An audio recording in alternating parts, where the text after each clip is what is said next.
कल अपन ने देखे थे यहाँ तक। आज अपन देखेंगे पार्ट दूसरा, शिवाजी महाराज से पूर्व का भारत में दूसरा वीडियो, भाग 2। शिलाहारों के 3 वंश पश्चिम महाराष्ट्र में उदित हुए। पश्चिम महाराष्ट्र यह स्थान था। यहाँ पे किसकी सत्ता थी? शिलाहार लोगों की सत्ता थी। शिलाहार लोगों के 3 वंश थे। 3 वंश उन्होंने अपने आपस में बांट लिए थे। पहला वंश कोकण में, ठाणे और रायगढ़। पहला वंश कहाँ पे? पहले वंश की सत्ता कहाँ पे थी? कोकण, ठाणे और रायगढ़ में थी। दूसरे वंश की सत्ता कहाँ पे थी? दक्षिण कोकण पर। तथा तीसरा वंश कहाँ पे था? कोल्हापुर, सातारा, सांगली और बेलगाव जिले। यहाँ पे तीसरा वंश था। पहला कहाँ पे था? कोकण में और ठाणे में।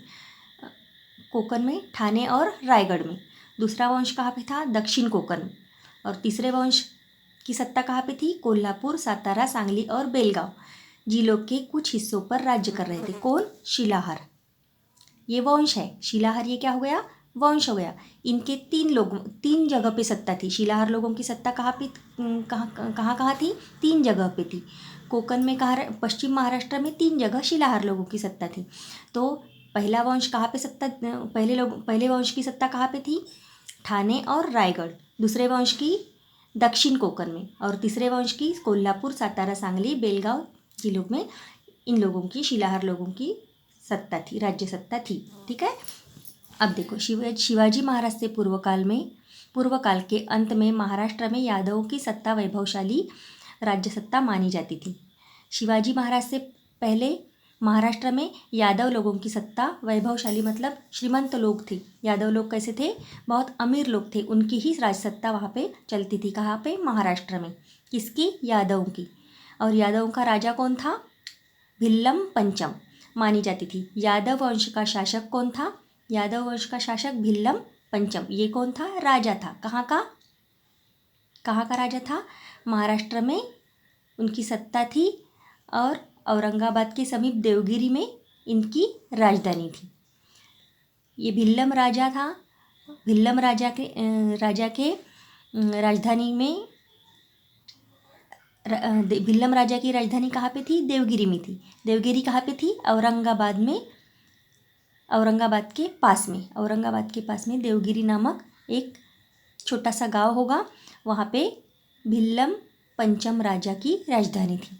उसने कृष्णा नदी के पार अपनी सत्ता का विस्तार किया। किसने? भिल्लम पंचम ने कृष्णा नदी के पार मतलब कृष्णा नदी के उधर साइड में अपनी सत्ता का विस्तार किया। मतलब अपनी सत्ता जो है वो उधर उन्होंने बढ़ाई। यादवों का शासनकाल मराठी भाषा और साहित्य का स्वर्णकाल माना जाता है। यादवों का शासनकाल, यादव लोगों ने जो शासन किया महाराष्ट्र के ऊपर, वो मराठी भाषा और साहित्य का स्वर्णकाल माना जाता है। ये उनके शासनकाल में भाषा कौन सी थी? मराठी भाषा में अनेक साहित्य उन लोगों ने तब लिखे। और इसलिए अनेक साहित्य लिखने के कारण उसको स्वर्ण युग माना जाता था। वो युग कैसा था? स्वर्ण युग। मतलब अच्छे अच्छे कार्य उन्होंने वो युग में किए। किसके युग में? यादवों के वंश में, यादवों के शासनकाल में, यादवों की सत्ता जहाँ पे थी वहाँ पे मराठी भाषा में अनेक साहित्य लिखे गए। इसलिए स्वर्ण युग माना जाता है। इसी कालखंड में महाराष्ट्र में महानुभाव और वारकरी संप्रदायों का उदय हुआ। इसी कालखंड में मतलब यादवों का शासनकाल जब वहाँ पे महाराष्ट्र में था, उस समय पे महाराष्ट्र में अनेक महानुभाव लोग आए। अनेक लोग वहाँ पे निर्मित हुए जैसे।